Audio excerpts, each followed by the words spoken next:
Fred McGill, welcome to Acquiring Minds. Thank you for having me. Pleasure to be here. Fred, you came from a long slog as a 0 to 1 entrepreneur to most recently buy a trades business, electrical specifically. You'd actually developed a thesis around that industry. So let's get right into it, Fred. Start us off with some background on you, please. Absolutely. Yes. And thanks for having me. As I mentioned in the pre-call, I've listened to a bunch of these episodes, a lot of stuff related to home services. So certainly drew a lot of inspiration from some of the other guests you've had. Well, great. But yeah, stoked to be here. And yes, we, co-founder of mine and I started, actually a former roommate of mine, started a company called Simple Showing. It's a real estate brokerage based in Atlanta, which is where I'm at. And that was about almost 7 years ago. So we raised capital. Started from scratch, had no product, no app, nothing, and grew that company to expand into 3 states. And basically and it still is, the company still exists, but it is a tech-oriented real estate brokerage based in Atlanta, operates in Texas and Florida as well. And so I had that experience, right, of going from, that, as you call it, 0 to 1. And it was, in my opinion, a bit of a slog, and we finally got it over the hump. But about a year ago, from growing that company, I had installed a general manager and really had an opportunity to sort of step back from the business. I'm still involved, still on the board and that sort of thing, and still love the real estate space.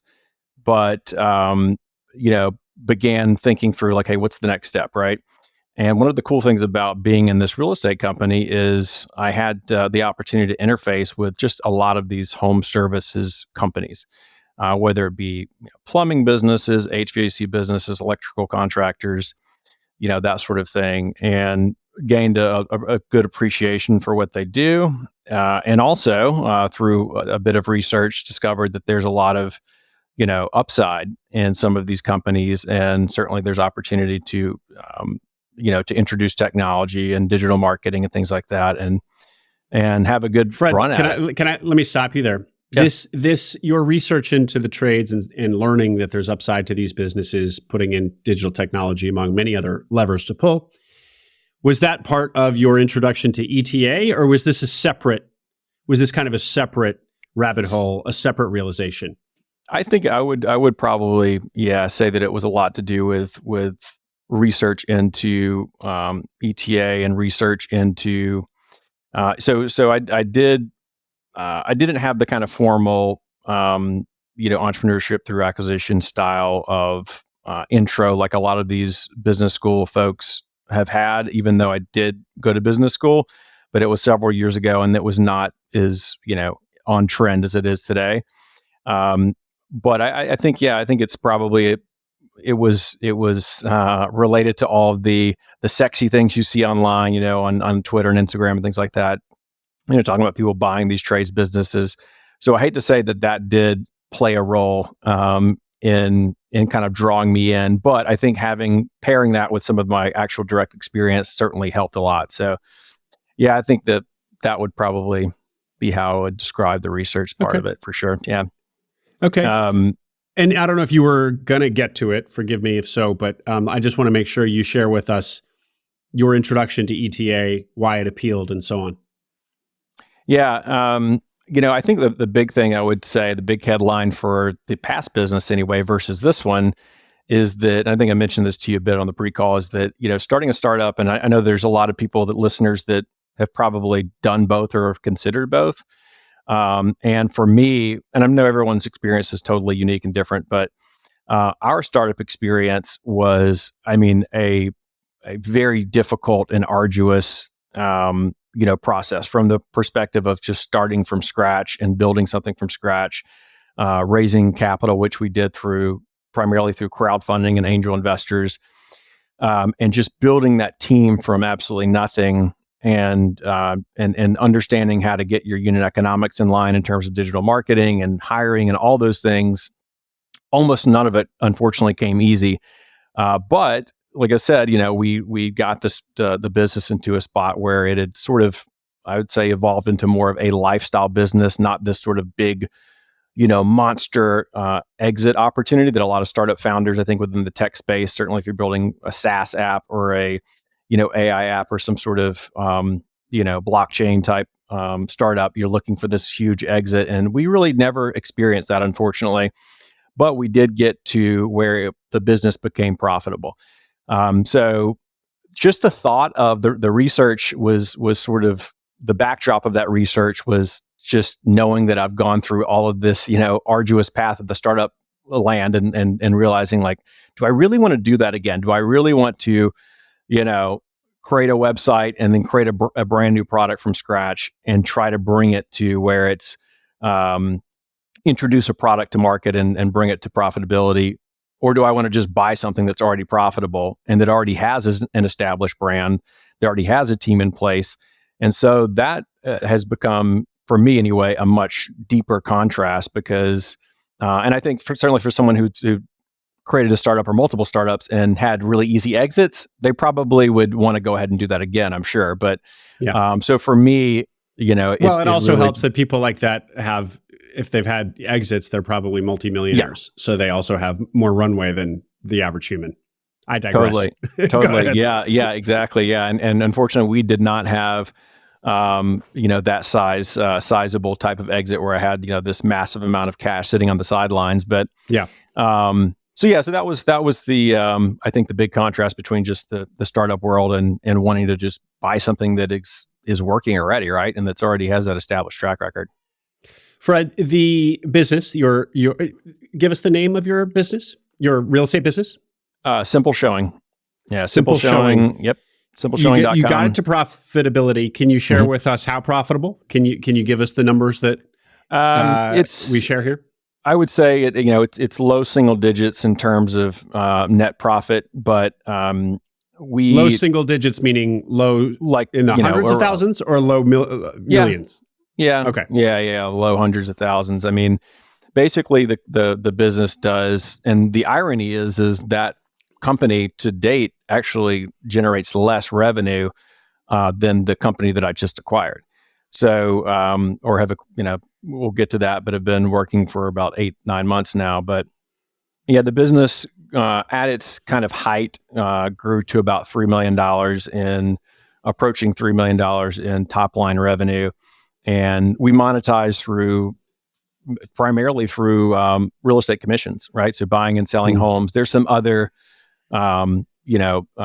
sort of side revenue that is connected to that through things like mortgage and title insurance and content and SEO and things like that and partnerships. But by and large, the company behaved from a revenue perspective just like an ordinary real estate company would. But yeah, it's still a very small team, about 10 individuals. But we hire and employ agents that are 1099, realtors, and yeah. So I mean, if you're looking to buy or sell a house and save money on commissions, and somewhere in Texas, Florida, or Georgia, hit us up. But yeah, that's kind of how that business works. It's not enough for you to live on.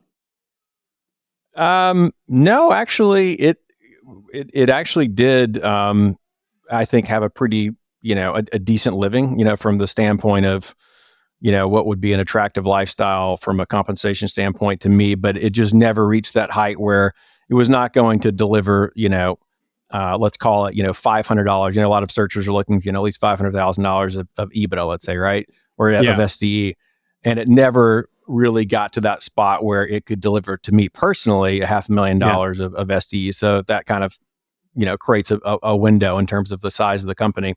But it was a decent lifestyle, and I still have a great love for the real estate space, and it really complements what the business that I bought as well, of course. But so still really love the space, and still am involved a little bit in the way I've even got into that. Not to go too far off track, but I was doing rental properties and investment properties, home flips, things of that nature.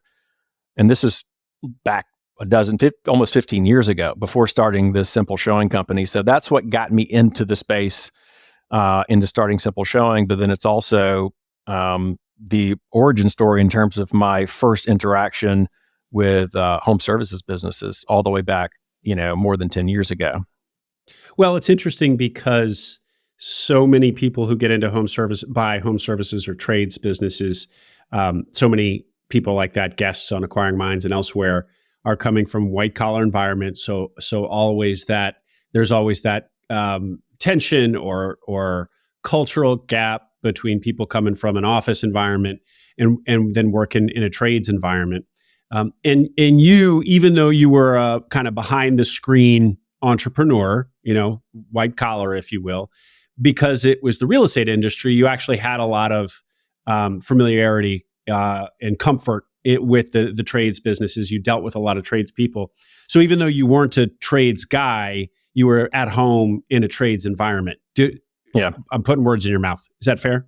Yeah, I think that's fair. I had, before starting Simple Showing, the business, I had actually worked for 3 different Fortune 500 companies, primarily in sales and marketing. So one of the more probably ones that someone actually would have heard of here would be Salesforce.com. I worked for them for 4 years, and very corporate environment, obviously, software style business. This is many, many years ago, but I wouldn't say that that's why I'm probably kind of weird, because I did work for big corporations, but then also worked around construction and houses. And my father was a general contractor way back in the day before going into retirement whenever the housing crisis hit in 2008. But so that's the kind of weird thing. And also I would say is a good point of encouragement for anyone considering the home services space is I think you can certainly have a lot of success if you're white collar. Let's say you're a consultant or whatever, a banker, and you want to go and buy a roofing company.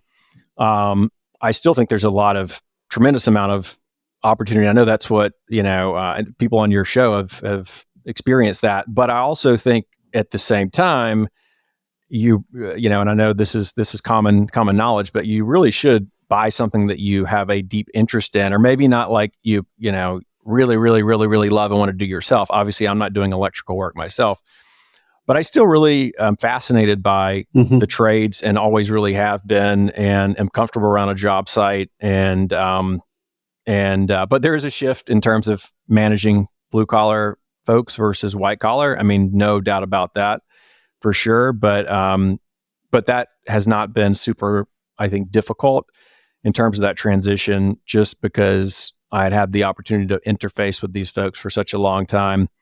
So anyway, it did somewhat become second nature, I think. But probably one thing you'll hear is that hiring has been a bit of a chore. So yeah.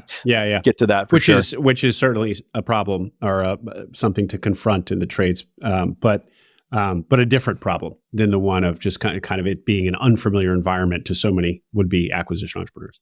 Back to your story, Fred. You don't want to go and do 0 to 1 again. You hear about ETA, you like it for all the reasons so many of us like it.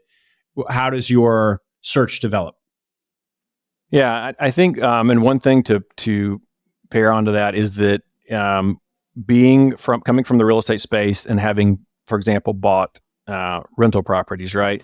The interesting thing, as I was beginning to research more about the financing of a business acquisition, the thing that I thought was really interesting is if you buy, let's say, for example, a $500,000 rental property, generally you're going to be putting down, your down payment's going to be 20% or maybe 25%, depending on who the lender is. And that could be $100,000, right? Or more, just on a $500,000 house. And I'm sure there's people that have rental properties that are significantly less expensive than that in certain markets. But the point is, you're putting down on a percentage basis, the down payment on a rental property is going to be 25%.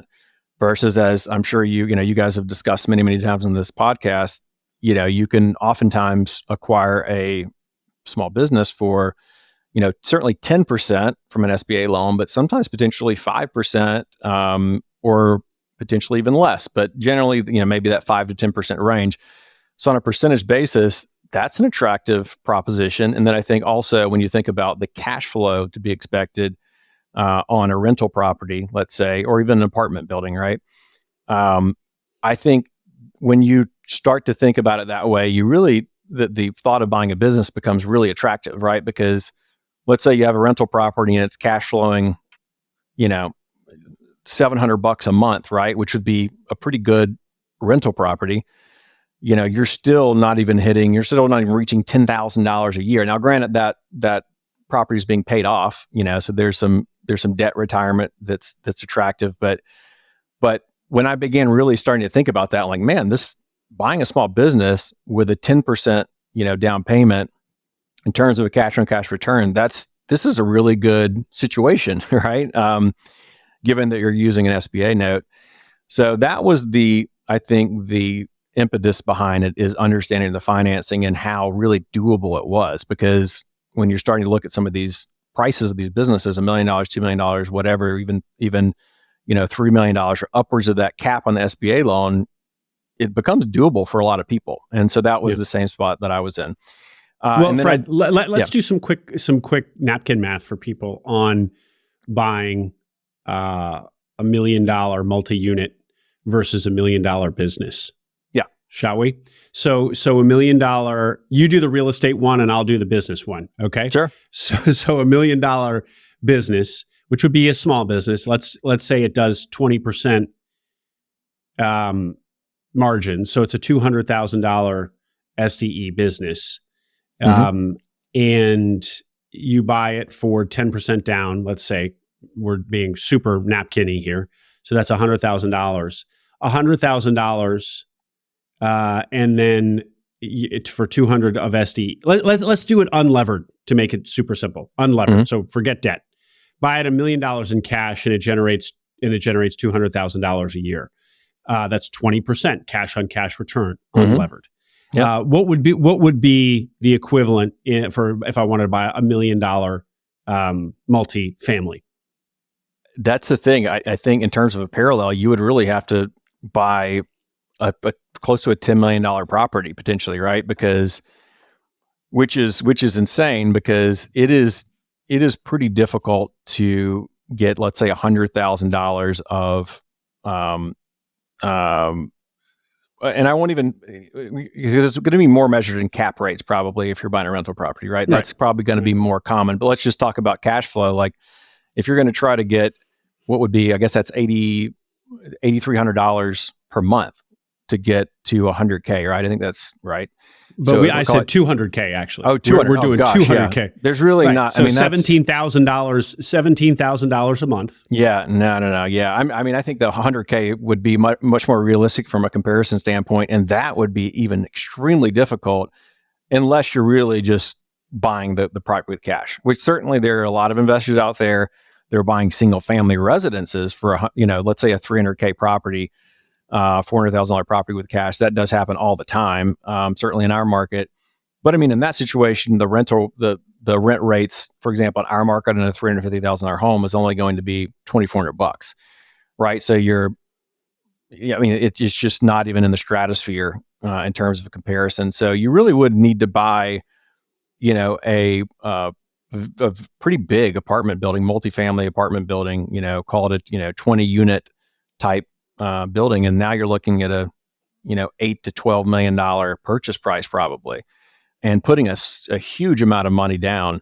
So to get to the same $200,000 in cash flow. Yeah. I mean, I would say it would be very difficult. And usually lately, I think what you've seen become more popular, or a lot of the real estate kind of gurus out there that do a lot of these rental properties do cobble together portfolios where they have, 50 doors or 40 doors.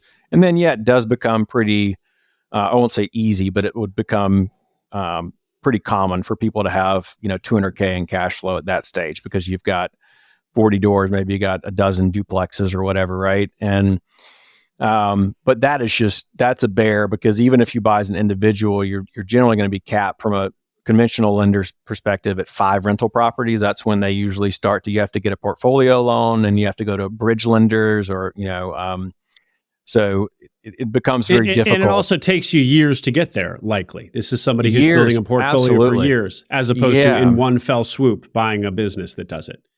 Yeah. Now, the thing we're leaving out, of course, is that a business requires you to not all cases, caveat, caveat, caveat, but basically requires you to quit and run it. So that's a difference. Whereas people who are assembling a real estate portfolio can do it on the side. Yeah. Is that a fair generalization or no? Absolutely. And I would say that once, you see people, and I have several friends. In fact, my co-founder of the Simple Showing company has 9 doors, and so it's not to the point where it's not a full-time job. But I do think when you start to approach a dozen or so doors, then it probably does become more of a very active management situation, because one lease comes up to expire, one of them you've got to go renovate, that kind of thing. And you're going to be probably potentially doing dispositions along the way or refinances along the way. But so I guess my point is, it could lead to that over time. But there's a lot of small mom and pop. In fact, like 60% of the rental properties in the U.S. are owned by, everyone thinks that they're owned by hedge funds, which of course many of them are, hundreds of thousands of homes, but somewhere around 2/3 or a little less than 2/3 of the houses in America that are rental properties, single family, are owned just by mom and pop, Joe Blow, who just has 2 rental properties or 1 rental property. So I'm still a huge fan, huge advocate of rental income, and having that home appreciate over time, and having a tenant pay it off, and building wealth that way, and do it myself. But I still think that it's just, you cannot match in terms of the cash flow of a handful of rental properties like you can in a small business. Yeah. Great. Okay, Fred. So take us back to your story then. Your search. So I had a few look through biz buy sell primarily. Connected with a couple of brokers here, and I'm in the Atlanta market, and connect with a few brokers here that do a little bit more deal flow in the trades, plumbing, HVAC, roofing, etc. And I probably had calls, not interviews, but had calls with probably like 7 or 8 different sellers, and a couple of them were HVAC, a couple of them were electrical contractors. Did one that was in the kitchen and bath renovation space. Glad I didn't go that route.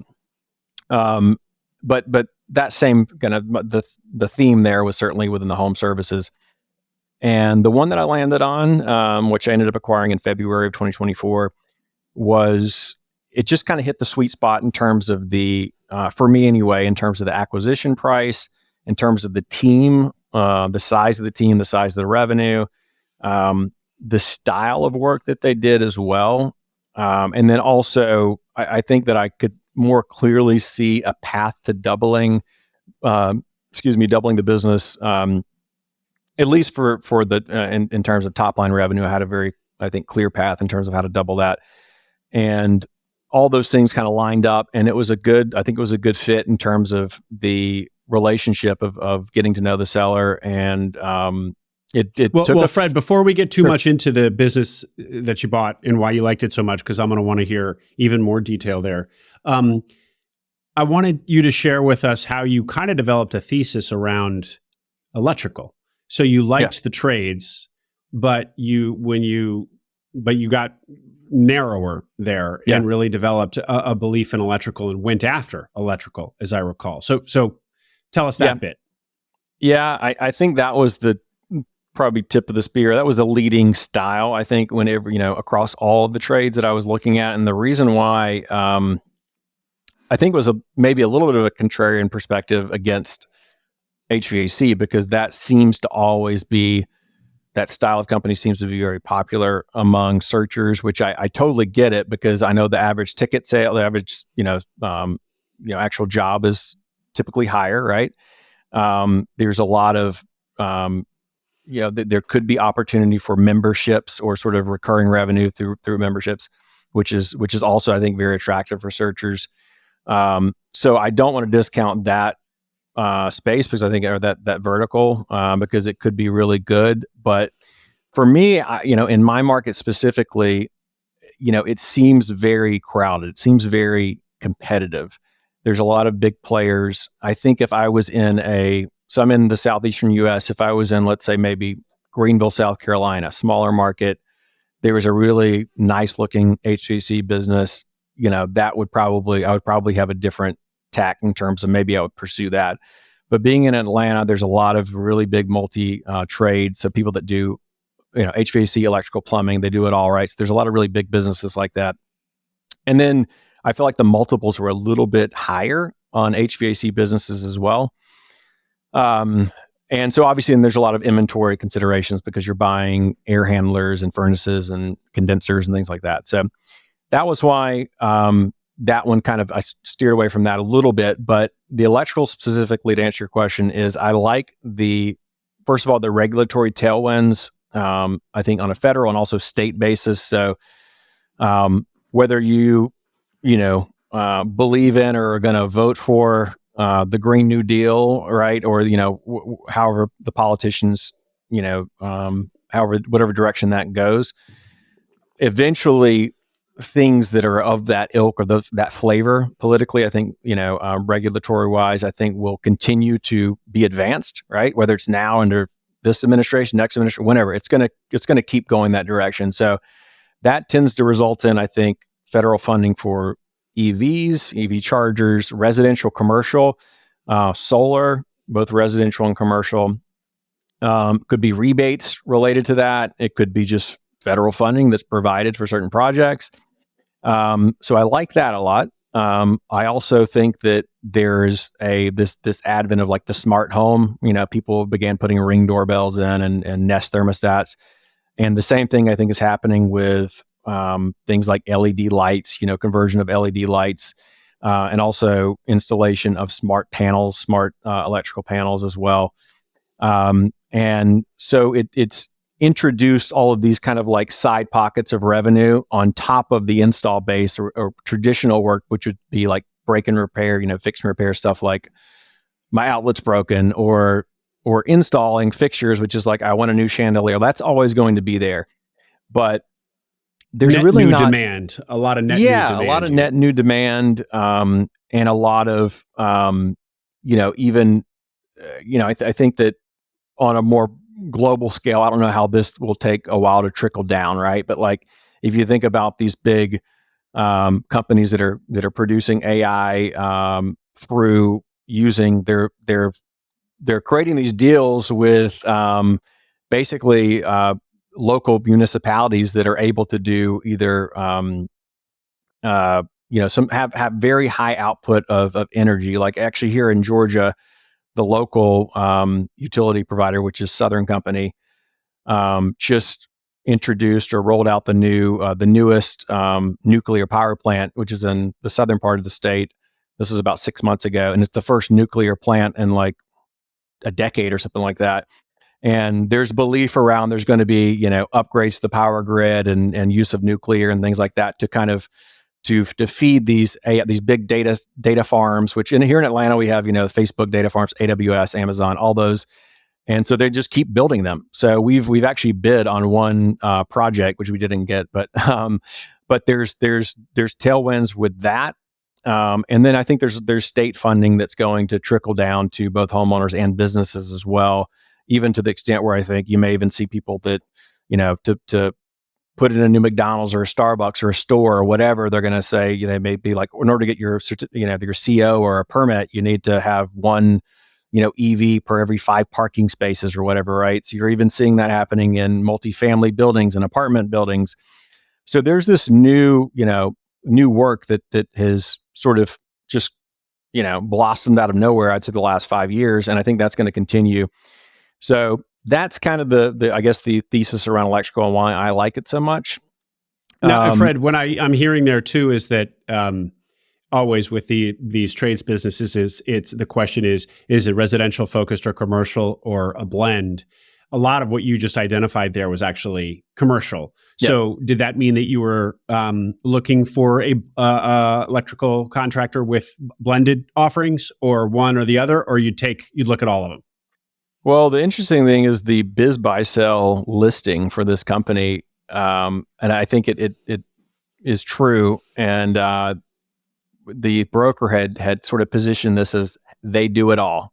This company does it all, which is kind of could be good and bad. Exactly. Could be bad because That's why I like that. Yeah. yeah, could be good and bad. But the point that I liked about it was there's some versatility in the revenue, and there's also some versatility in the staff. So in other words, so we have 16 techs, electrical techs, and a couple subs, but there's people that I have a couple of guys that have done solar, worked for big solar installation and service companies. The bulk of the people that we have working with us are doing residential service work and remodeling. And then I have a couple of guys that have come from a commercial electrical background. So there's sort of the ability to potentially do anything if an opportunity presents, or if we're flat in another spot. So I like that, the ability to, if we needed to pivot and have more allocation of revenue within commercial, we could, or more around solar, we could. But currently the revenue mix is about 80% residential, 20% commercial. So we are primarily doing residential. Okay. All right. Yeah. But it doesn't sound like that was a strict criterion for you. Okay. Anything more to say about the thesis? That was pretty compelling. And by the way, I'll say as a side point, I feel like I'm seeing this more and more searchers and sponsors who have some thesis rooted in this enormous macro tailwind of a demand for electrical. So there's a few deals in Minds Capital we're looking at that have kind of a thesis, that sort of thesis at root. Nick Hashka in California, rolling up generator companies, same kind of thing. That one is kind of more based on the grid being older and aged, and they're just going to increasingly fail. So we're going to need more as the demand for electrical grows, but the grid won't be able to keep up. There's going to be a need for more kind of alternative or hyper localized solutions, namely generators attached to your building or home.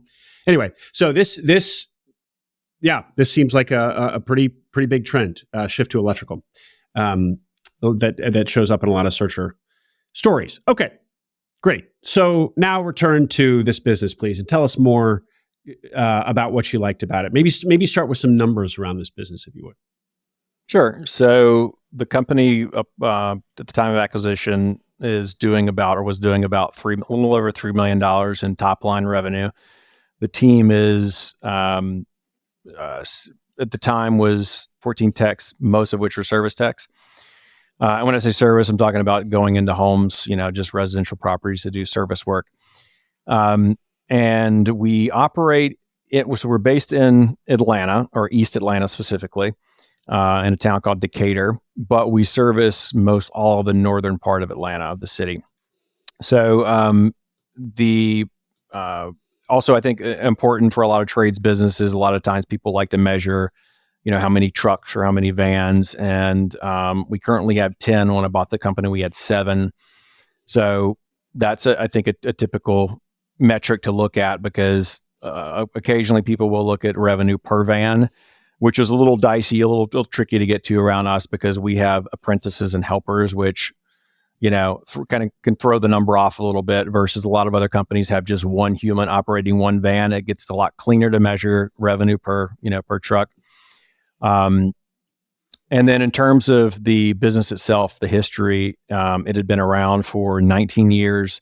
The prior owner, who was a master electrician, primarily grew it through relationships with home builders. So people that were primarily doing remodel jobs. So in the in-town market in Atlanta, there's some very affordable housing in the Atlanta suburbs. You can still get an entry-level home for $350,000 to $400,000.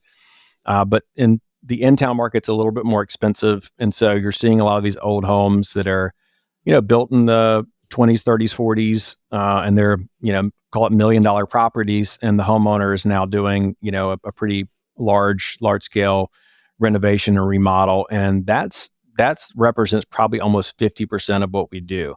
So big properties, we go in and do, rewire the house, rewire a portion of the house, and then also upgrade the electrical panel, the service, all the fixtures, right?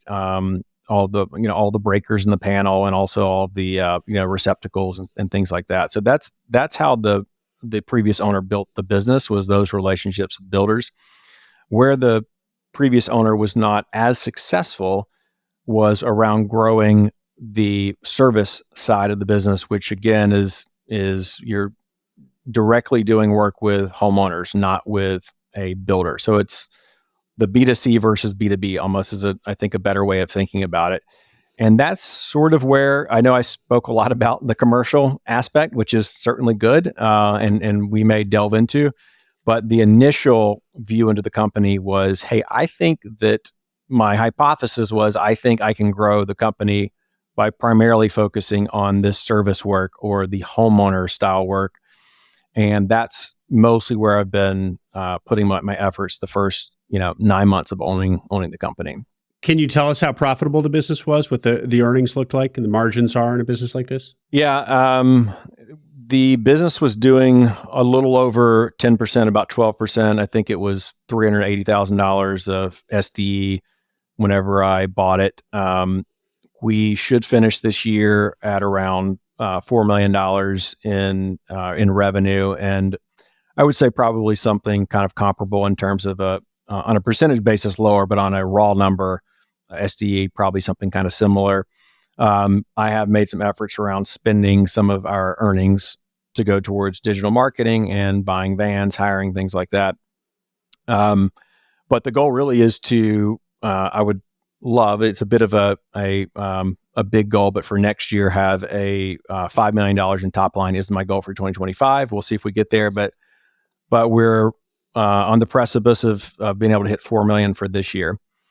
Well, Fred, I mean, if you get to 4 million this year, going from 3 to 4 is a bigger jump than from 4 to 5. So this year will be more of an accomplishment, 33% growth and growing 25% next year.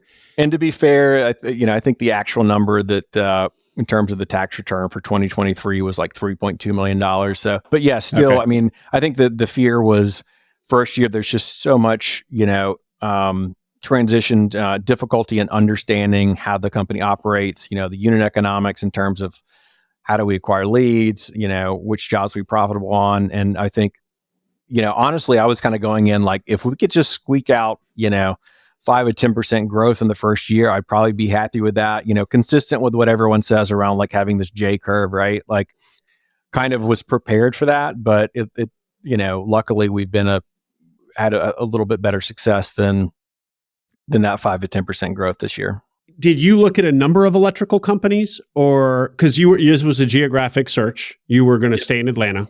So how many, and you really wanted a business in a particular industry.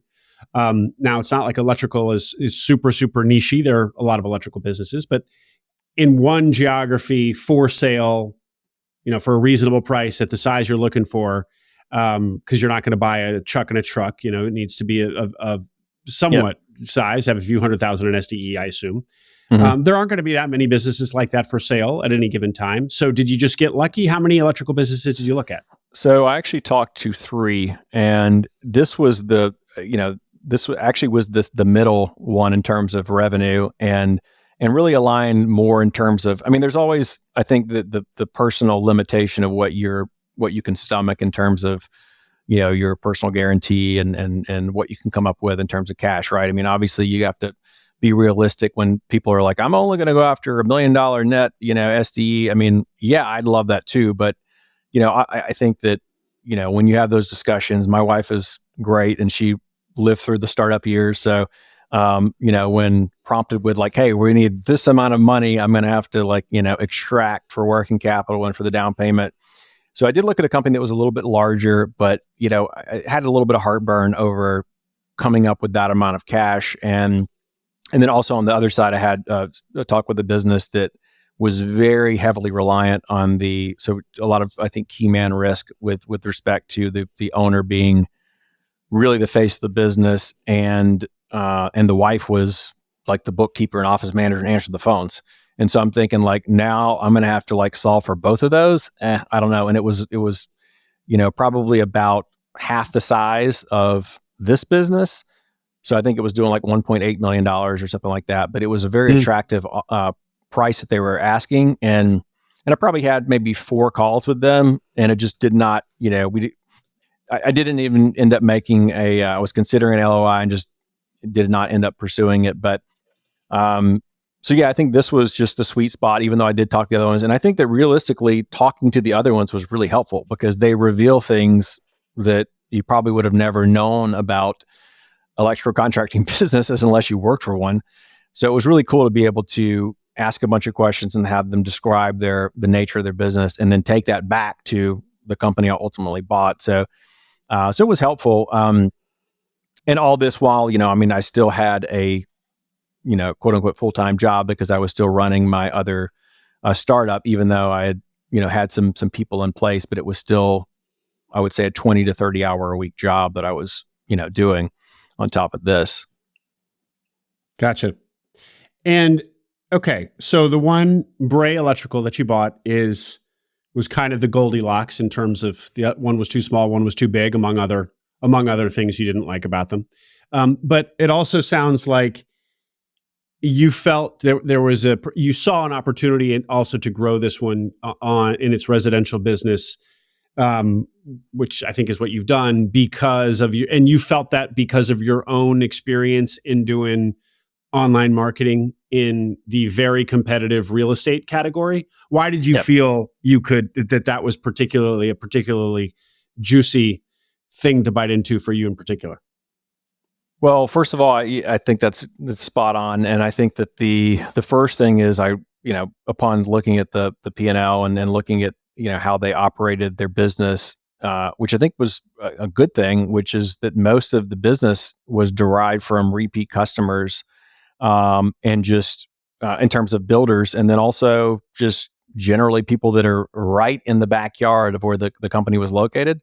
In other words, they found them on Google, but it's just because you look them up and the proximity was there, and that's how Google typically will reward the company is distance, and as long as you have decent reviews, right?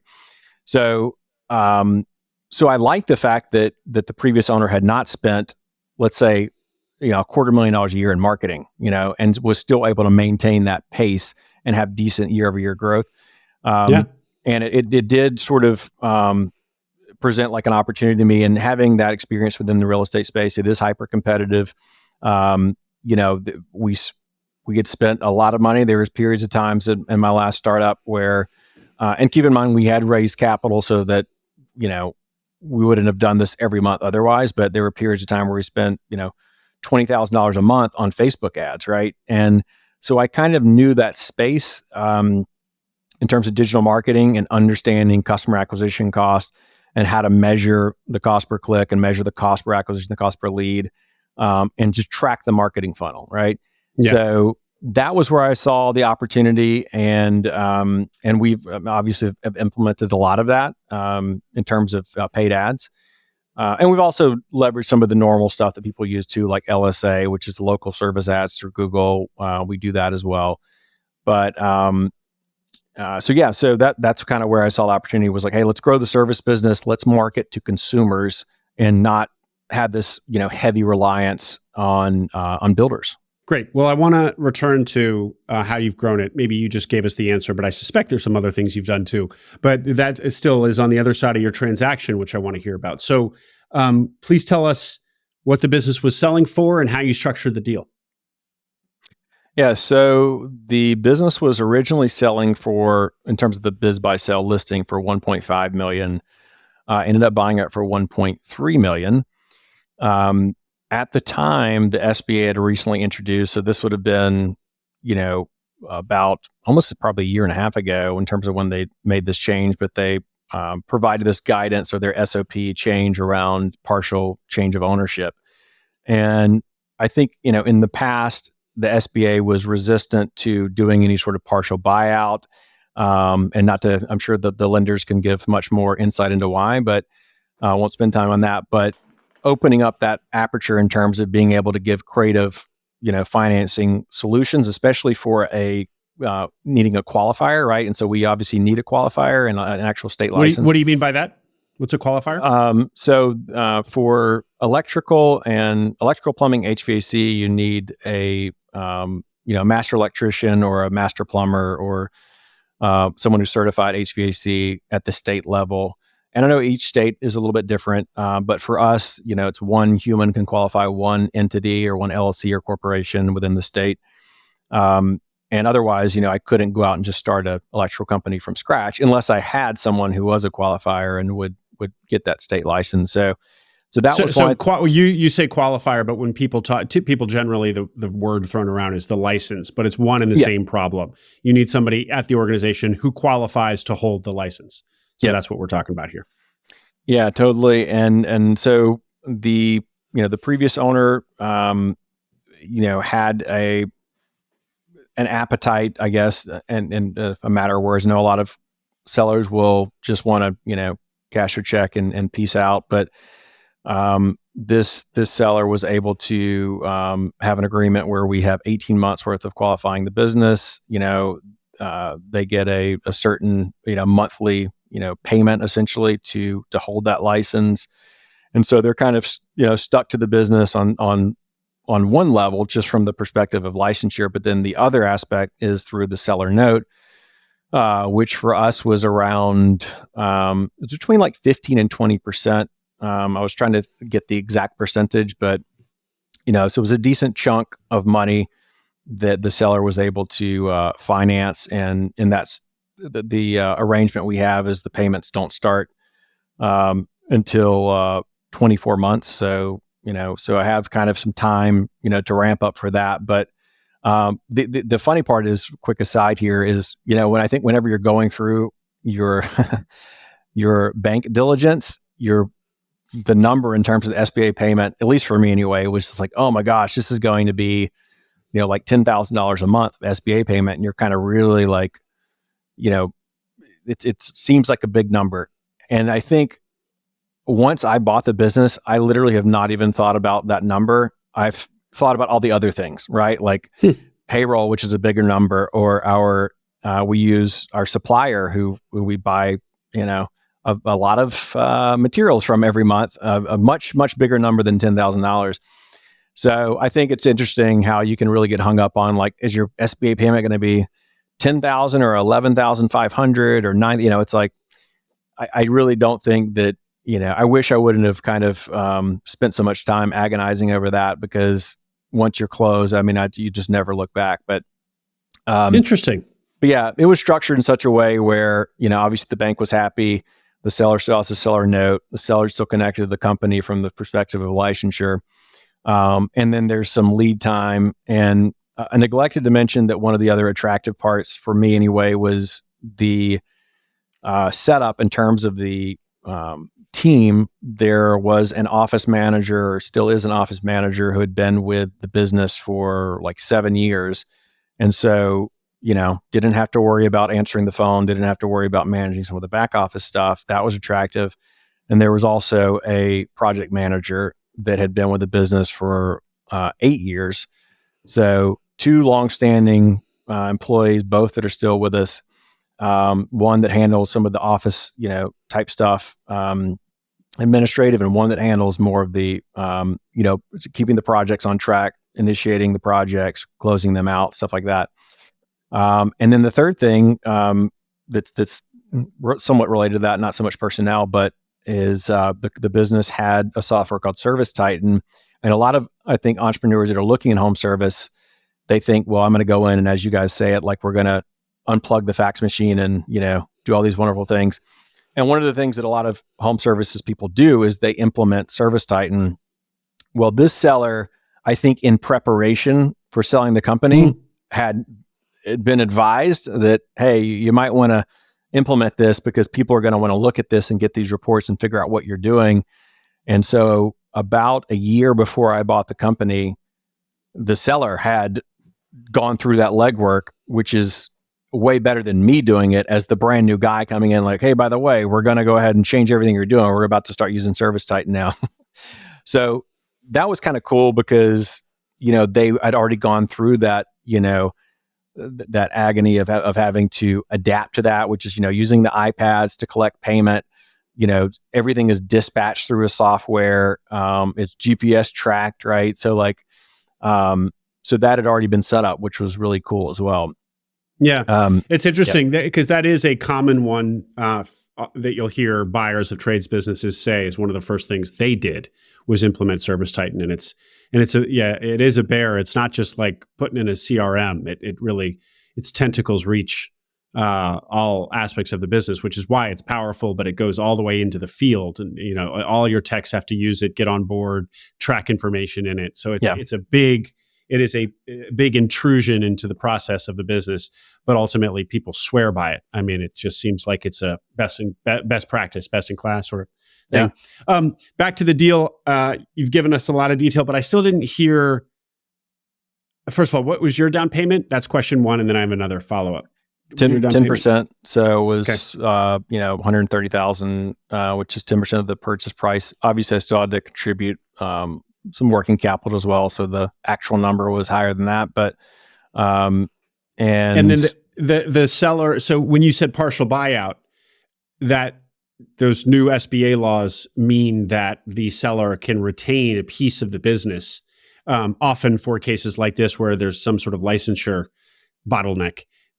Is that what happened here? Did she also retain a piece of the business? So the seller retained 10% of the company under the new LLC, but we have some provisions in the operating agreement where it's structured such that, because you still have to, I think, pacify the bank. And so a lot of it largely was, of course, the lawyers drew it up, but they have to bless it, right? And so the seller is unable to take any owner draws, any distributions from the standpoint of profit, but does get those monthly payments, which are, fair, reasonable payments.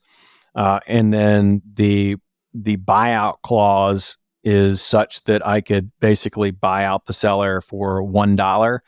So in effect, on paper, she owns 10% of the business, but in practice and reality, I could sort of buy her out at any time. But basically the bank wants to keep her on paper from a state perspective, like you're still an owner. That's why you're holding the license. So that's sort of how it works. And I think eventually, the intention would be eventually to, buy out those shares and then install a new licensee. But really, there's no rush in doing it right now. There's no reason to do it. But in the monthly payment that she's getting for these 18 months is just sort of to keep her motivated with the license bit, and she's not doing any work, or she's still remaining active in the business?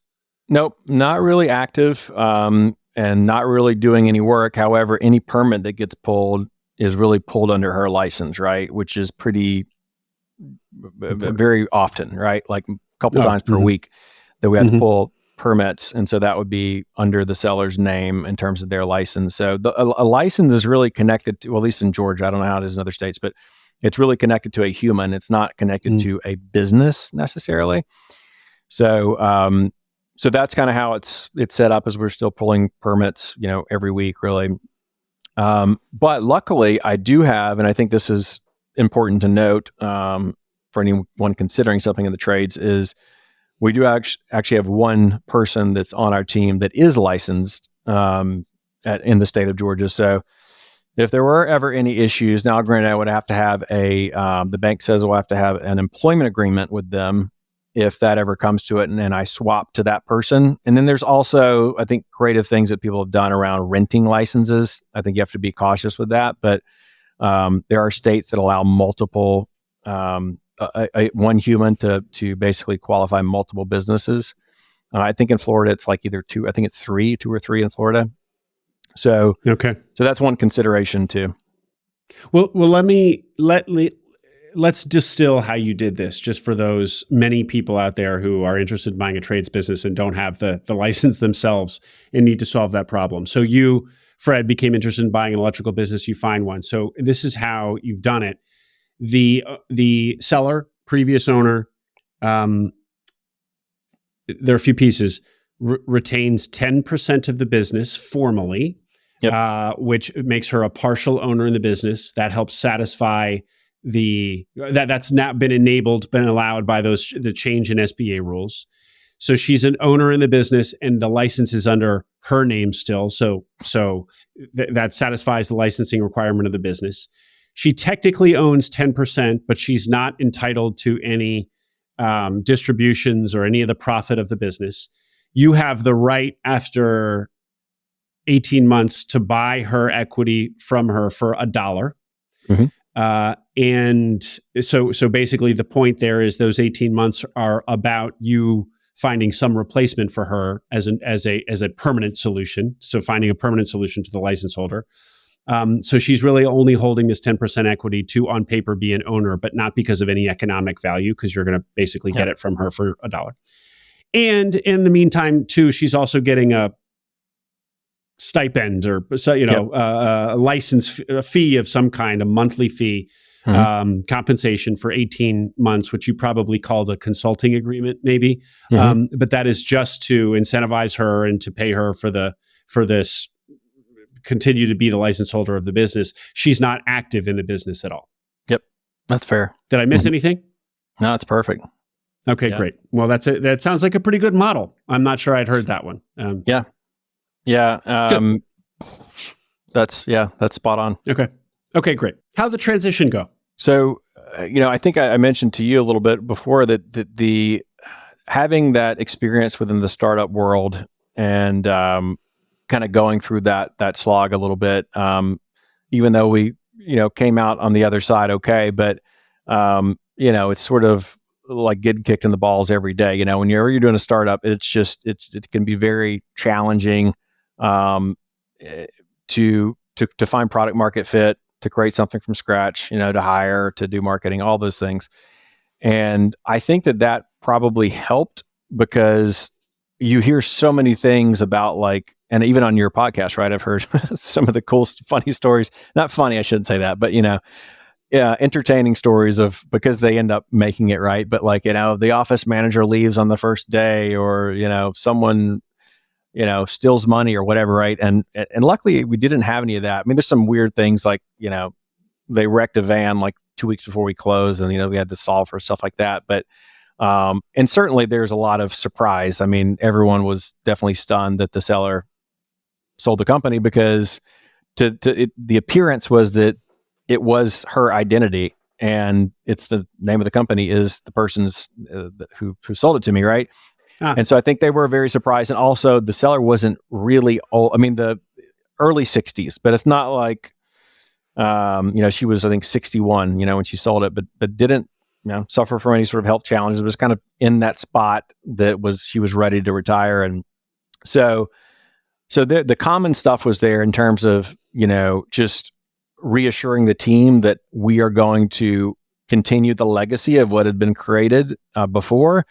And there would not be these wholesale changes. I mean, I can't tell you how many times the first week of me starting, if people were like, are we going to change the name? Are we going to change this? Is this going to change? Is that going to change? And it just, it was just constant reassurance of by and large, obviously we're going to optimize some things, right? But in terms of you're not going to get fired. We're not going to change your pay drastically. We're not going to take this away from you, so a lot of that. They were all traumatized by the Service Titan experience of a year earlier. Probably so, yeah, no doubt. But several long-term employees. Fear of change, though. There it is, the fear of change that just most people have. Sorry, go ahead. Yeah, I think that's spot on, and I also think that I have to play my best part in adapting and being, welcoming and humble and align with other people's personalities and culture and stuff, because, the previous seller was a woman. It's a very kind of, the area of town is, of Atlanta is, I come from I'm just this, white dude who got his MBA from Georgia Tech. And that's not really a good look when you're going in to buy an electrical company, I think, primarily blue collar. Whereas the previous person was, it's a woman, much more, probably of the liberal ilk. I love her. She's great. Been highly supportive. We talk all the time, but just very different personalities. Right. And so I think that in and of itself, when you're trying to, you can never be the seller. You can never, from a knowledge perspective, from a personality perspective, from a, just everything. It's just, you're going to have these shortcomings in almost every aspect. And so, I think you have to really lean on what your strengths are and you know, bring on this new identity in terms of how you're going to push the company forward. And it just takes some time to kind of reassure everyone. So luckily there weren't any, I did have someone quit like after the fact, but it was like 3 months in, but, so I don't think related to the transition, but nothing really catastrophic like that. And the transition by and large has gone really well. I've been really pleased with the team, the performance, and I think the only thing that I might have mentioned to you on the pre-call that was a little bit, of a bear, is just probably miscalculating. I know people talk about miscalculating working capital. I think we actually got that right in terms of what we had allocated there and financed, but the AR aspect. So certainly I knew what the AR was coming in, but as I mentioned before, we have a service aspect of the business, which is really pay on demand. You go to someone's house, you fix X, Y, and Z, or let's install some fixtures, then you swipe a card, you get paid, and it hits your bank account the next day. Well, the other half of our company is more project oriented, and so it may take, you may take 10 days to do the job. And in those situations, we typically will invoice net 30 to a builder. And so I think that was a little bit miscalculated. And I would sort of, caution people, or at least not caution you, but, make sure to really look at that very closely because, at the time I'm looking at like, okay, well, I'm buying the business and there's, $150,000 to $200,000 of AR that's out there, right? Well, when you close, and certainly I was aware of this. Well, that AR is going to go to the seller. All the work was delivered while the seller owned the business, not when I owned the business. But it was just that painful, the checks come in or the ACH payments come in, and you're just started the company, so you're wanting like, let's get some revenue in, right? Let's get some money in, and then boom, you get a $32,000 check, but then it's like, oh wait, this goes to the seller, and then you get a $15,000 check and like, oh wait, no, this one's for the seller. And certainly that's to be expected the first week or two, but the bummer was when you've been in the driver's seat for a month or, a month and a half or whatever, even approaching 2 months, and you're still getting these, this revenue that's coming in, and you have to just pass it across the fence to, the seller. So that it is what it is. But I think, and to be clear, Fred, what we're talking about here, that's kind of a psychological cost that you're warning people against, where you didn't miscalculate. You did a good job on the working capital calculation. This wasn't hurting the business, but it was hurting your hopes and dreams and expectations. Every time you went to the mailbox or you saw something come in on ACH, it'd be tens of thousands of dollars. And you'd be like, great, here money that I can put into the business. And oh no, the check is written out to the previous owner, sort of thing. Yep. And so it's just like that frustrating experience that you're telling people to be aware of if they don't buy AR. Exactly. Yeah. And it almost made me rethink, like, should I have bought the AR or a portion of it, or, but then I think there's also risk there too, because like, what if that AR never comes in, right? Exactly. And it's really bad debt. And so anyway, all that being said, yeah, that was a little bit of a bummer, but we finally got over the hump there, and no more checks, but that was no more checks to the seller. But so that was probably the only, sort of difficult transition. And then other than that, it's just been the typical stuff like adapting to understanding how to hire for the trades, right? Because it is very, I think, different than, you make the contrast of white collar, world, right? And I've hired, dozens of and managed dozens of, salespeople and business development reps and marketing people. And, it's just a different, I think the mechanics are a little bit different in terms of how to find someone, how to, figure out if they know what they're doing, because it's very hands-on. And sometimes it's difficult they may look good on paper, but it's like, you're going to be sent into a complex electrical, some sort of troubleshooting or difficult, installation, and you can't really afford to hire someone that you're going to send into this job and they really don't actually know how to do it. Yeah. Because obviously there's some dangers just from a safety perspective, and then, there can sometimes be big jobs, so you want them to be able to deliver the work and actually be able to do it. So I think that, I would say, as part of the transition, it took me a while to kind of understand how to identify talent, Because in the beginning, I'm like, I don't know how to hire an electrician. I got to figure out this from scratch, So that was a little give bit us of a 60 chore. seconds on how you do that, because that is certainly something that a lot of people will be wondering.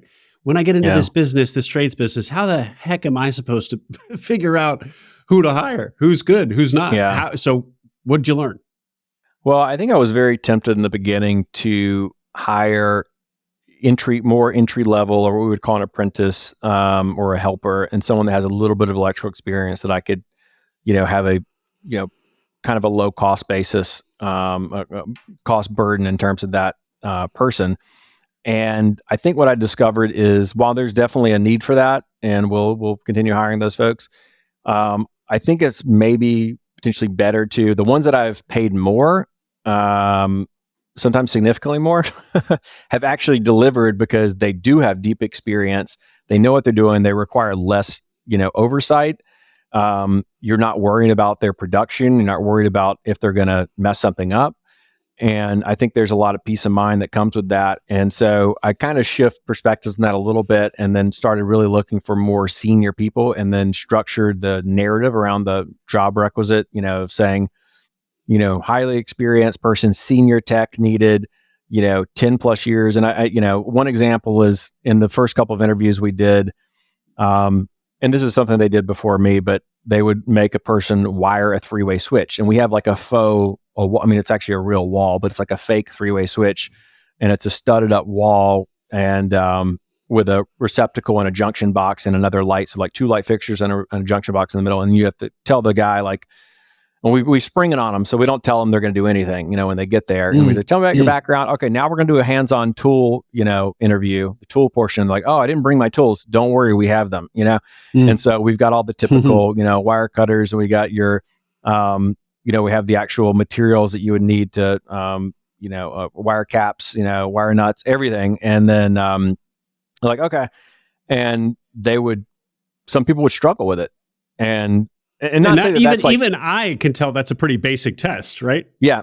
Yeah. I mean, and there's some of it, they would sometimes they would actually be able to get it to work. In other words, you could flip this switch and turn on the light, and then switch this other one and turn it off. So it would work. A three-way switch would work. But then you'd discover that, of course, I was not leading this. I was just supervising and watching, right? But they would, my guys would show me that, oh, well, you got it to work, but because there's like 4 or 5 ways you can actually do it. But the problem is there would be like 3 code violations, right? So like, even though it works, here's all the things you did wrong. And then we'd also have like a little test at the end, because we'd leave a broom like on the edge and just be like, let's see if they clean up at the end, And, most of the time they wouldn't. It's that we'd always have to correct them. Like, hey, the most important, the second most important tool you have is the broom. But, so I think one of the things I discovered from that is that you really do have to test with hands-on type things. And also I structure my questions a lot differently. So in the beginning, I would be like, how many, I would say, can you do a panel swap or panel change? It's basically just you're taking out the old electrical panel, putting in a brand new one, let's say on a 50-year-old home with new breakers and everything. And of course, naturally, everyone's like, if I ask you, can you do it? Have you ever done a panel swap? Are you capable of doing it? They're going, yeah, of course I am. And then I started rephrasing my questions to, how many panel swaps have you done? And if they tell me, oh, I've done 5 or 6, I've probably 10. That's way different than when someone's like, I have one of the more recent guys I'd hired, who was one of the more senior guys. I asked him the same question. He was like ever? And I was like, yeah, like in total, your whole life as an electrician. He's like 300, something like that. Then but you're not lying. If you told me you've done 5 or 6, I'm like, this guy's probably done 1. And he had someone helping him. The old divide by 3 rule, whatever they whatever they say, divided by 3. Exactly. So, stuff like that, you can really, so I think that's been a definite learning curve, is trying to understand how to hire and account for experience. Well, Fred, that's all well and good to hire experience, but you pay up for it, and there are fewer of those people out there. So your pipeline is thinner. Are you just kind of eating that? It's an investment that's worth it to get better guys, or gals, even if you have to wait longer for them and pay more for them. Early indication is that it seems like the move makes sense, in terms of the payback and the economics around a hire. Let's say paying someone, for example, $35 an hour versus $20 an hour, right? It seems pretty, I mean, it is a pretty significant jump. And those are realistic numbers too. But it appears, the last few months that is working. I will say that the reason why sometimes you can still find people is a lot of the big corporate type trades companies or multi-trade companies that are doing HVAC, electric, plumbing, these really big businesses that have, 300-400 employees. A lot of them are straight commission for these techs, whether it be HVAC techs, plumbers, electricians. You wouldn't think that, but a lot of times they are, and they're really paid on truck revenue.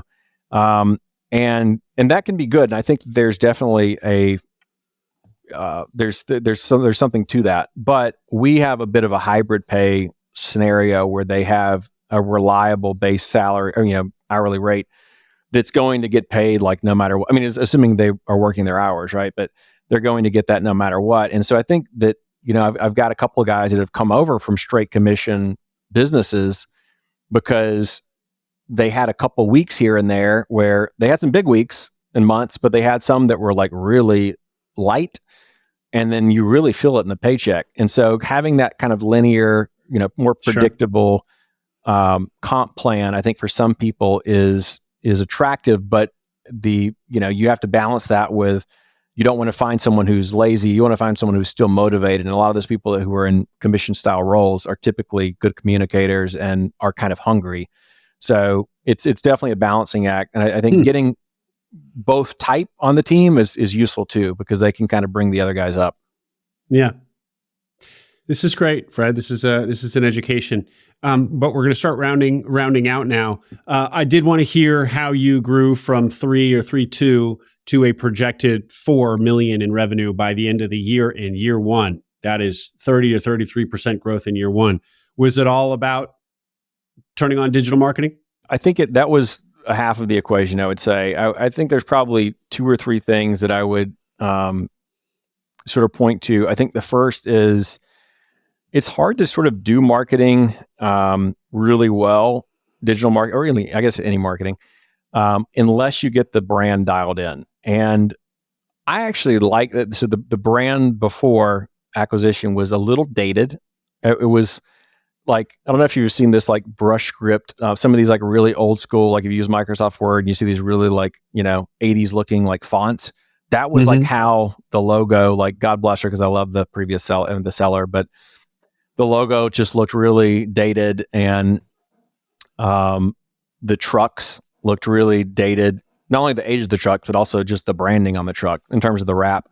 Some of the email communication, right? Website, things like that. And then that gets multiplied across multiple channels or web assets, because it's the website, but then it's also Nextdoor, then it's also Thumbtack or Angie or, Google My Business. So all those things, right? And when I bought the business, there were 30, I have a screenshot of somewhere, but it was like 38 reviews on Google, which is extremely low for a 19-year-old business, right? And it also kind of points to, well, maybe they weren't doing a lot of service work, because that's typically going to obviously give you reviews as homeowners, not builders. And so now we're at like 160 as of this morning, and we're hopefully going to end the year at 200. But like, I guess my point is, I think getting the brand dialed in. So we had to rewrap all the trucks, which there's of course a big cost to that, wrapping 10 trucks. Redid the branding in terms of the logo and cleaned up the website a little bit. There's still some left to be done. Introduce online booking on the website, stuff like that. And then once we did that, then I turned on some of the digital ads, which would primarily be Google, a little bit of social, Facebook ads and stuff like that for remarketing, for retargeting people that have been to the website. And then creating campaigns around specific things. So it's one thing to create a campaign around electrician near me, which is super broad, right? Super, precise search, or, electrician, and then name the city, which, electrician Atlanta is an extremely expensive click. So, we really focus more on long tail keywords and more specific, channel campaigns like EV installation Decatur, which is the city we're in. And so that seems to be, and it's consistent with what I did in my last business when you're doing real estate marketing. You're not going to do real estate agent Atlanta. That would be insane. You'd get demolished on that. But you may do real estate agent and then plug in the, small county or market or whatever at the end, right? So a lot of those sort of more custom campaigns and then using some of those other lead gen channels to fill the schedule. Because of any trades business, one of the biggest things, hiring is certainly one of the most important things that you'll do, and you'll learn how to do well, hopefully. And then making the phone ring that's literally like 70% of what you do in a home services business is hire good techs and make the phone ring. And the other operational things, certainly there's more things that are important, but I think that's 2/3 the equation. And so we've been able to make the inbound calls, ramp up. And a lot of those calls are paid, calls. Some of them are SEO generated, but that's where we've focused is on those, long tail keywords and more specific campaigns, not just doing electrician near me where we're going to get clobbered by some of the big guys.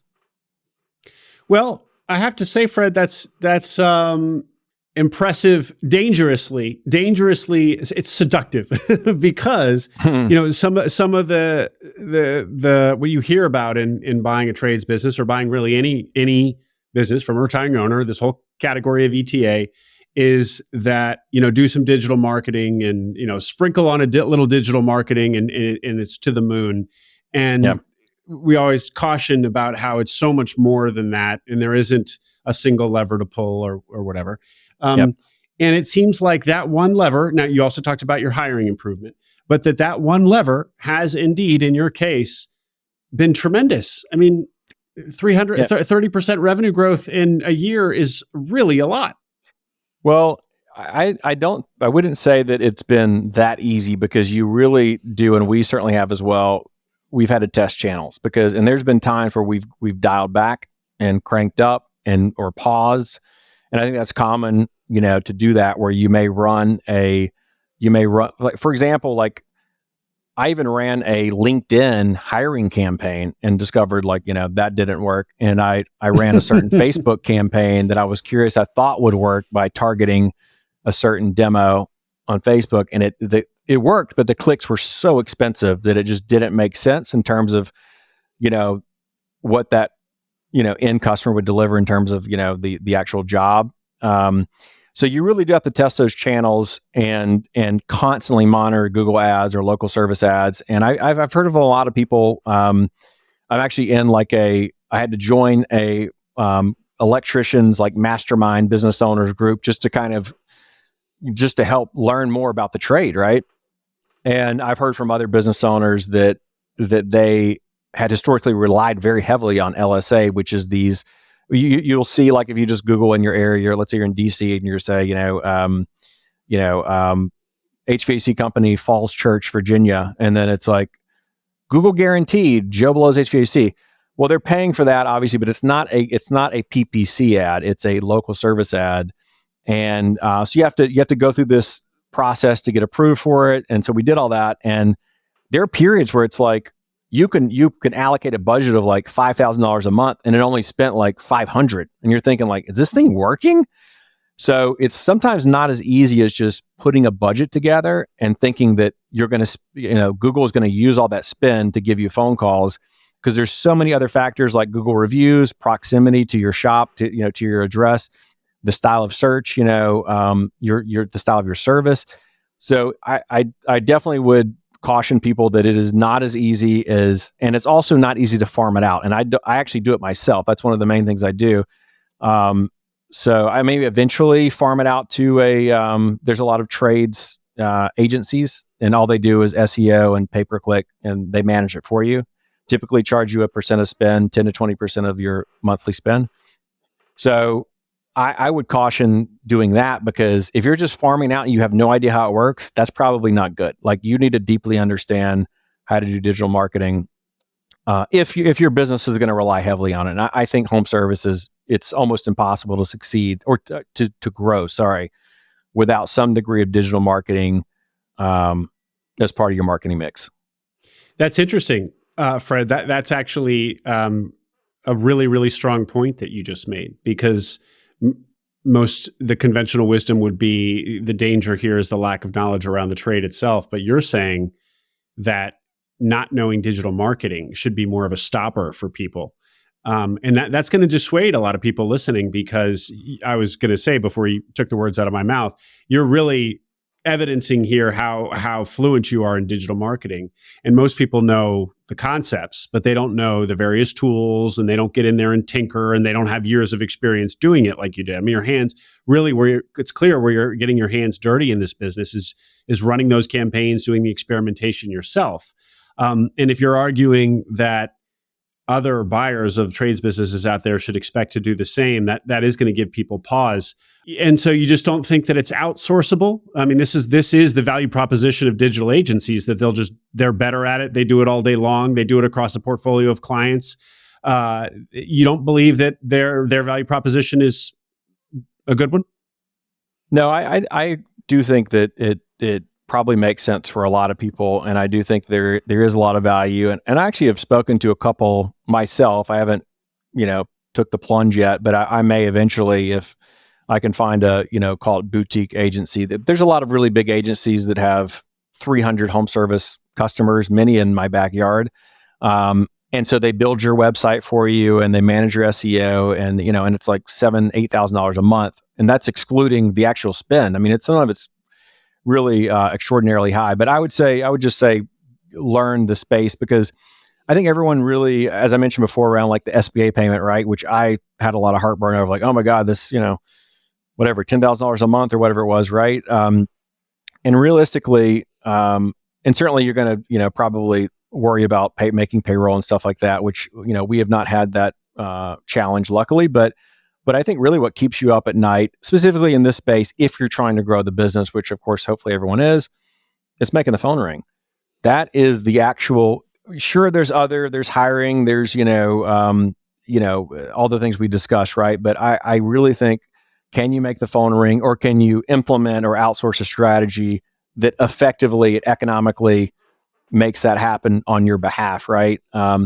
So yeah, I just think making the phone ring is so critical. And keeping the schedule full. It's a great point. Yeah. You, a good exercise to do when buying a business is to really track a dollar into the business. Where does it originate? How does it originate? And then track it all the way through the business until, that 15 cents drops out at the bottom into your pocket. Yeah. But it all starts with figuring out, where does that dollar originate? How does a dollar come into the business? Yep. And it's actually not something we spend a lot of time on here. Maybe it's because it seems self-evident. Well, you do marketing, but you are definitely much more digital marketing forward than most of my guests that I've talked to, if not all. So that was great to hear you on that, Fred. Last question: what is the plan? What's the vision? Oh gosh, I think I may have mentioned that in terms of, I know a lot of people will try to build a holdco or maybe buy multiple businesses, and I don't necessarily know that I'm itching to buy like a second company anytime soon.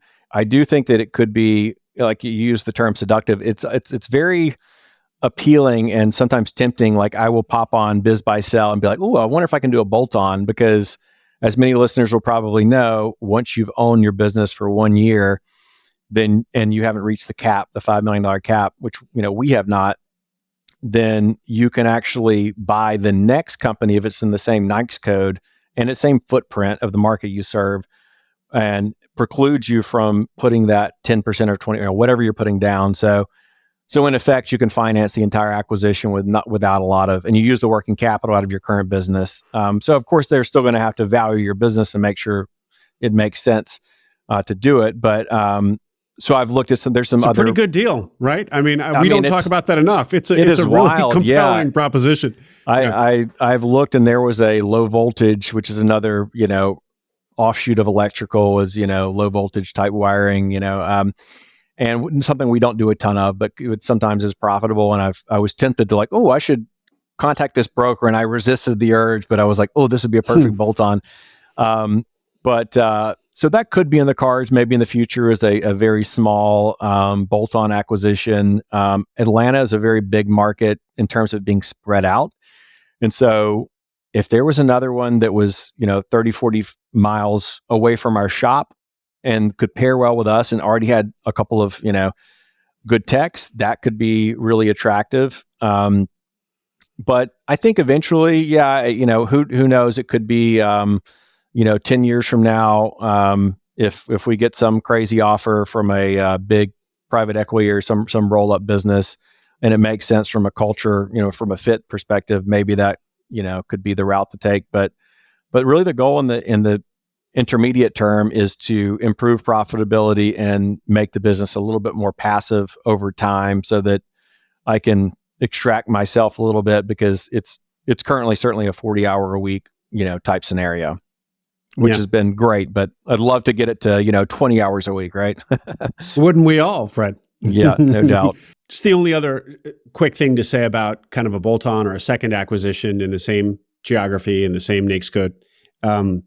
One other thing people in your shoes will say is why those can be attractive is not just, oh, I want to build a holdco. It's a hire. It's basically an indirect way to hire, to get more techs. Yeah. It's kind of an acqui-hire, to use the word from Techland. You're basically buying another business, another electrical business for the talent alone. That's really the value to you in solving another way of solving the hiring problem, which is so acute in trades land. Yeah. Anything we didn't get to, Fred, that you wanted to share?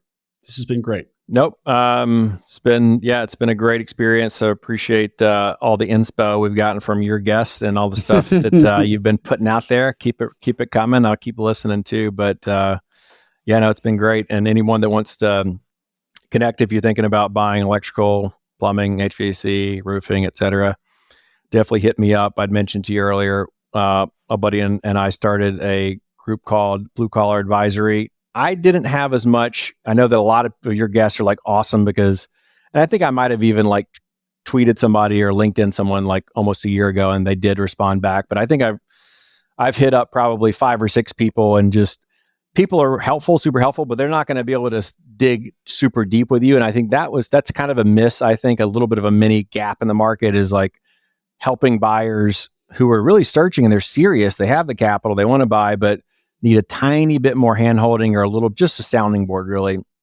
So